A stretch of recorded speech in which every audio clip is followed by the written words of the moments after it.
খালটির দৈর্ঘ্য হচ্ছে প্রায় 5.5 কিলোমিটার। এর মধ্য দিয়ে আমাদের প্রায় 10,000 মেট্রিক টন ধান সেখানে বিনিষ্ট হতে রক্ষা পাবে। আমাদের প্রায় কয়েক হাজার কৃষক এখানে উপকৃত পাবেন, আমাদের কয়েক হাজার হেক্টর জমির সেচ সুবিধা পাবেন।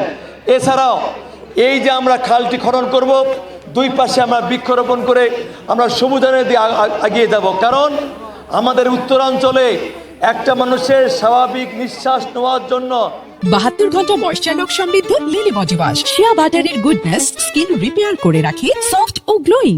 যেরকম গাছপালা থাকা দরকার আমাদের উত্তরাঞ্চলে কেবল 7% আছেন, অর্থাৎ দক্ষিণাঞ্চলে সেখানে কিন্তু প্রায় 25%, 28% আছেন।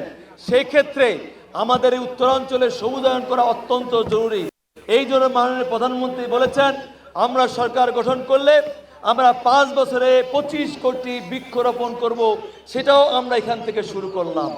এছাড়াও এই যে আমরা খালটি খনন করলাম, এইখানে আমরা মাছ চাষ করতে পারবো, এমনকি আমাদের গ্রামের মানুষ তারা হাঁস আবাদ করতে, চাষ করতে পারবেন, যার মধ্য দিয়ে আমাদের এলাকার মানুষ স্বনির্ভর হবেন।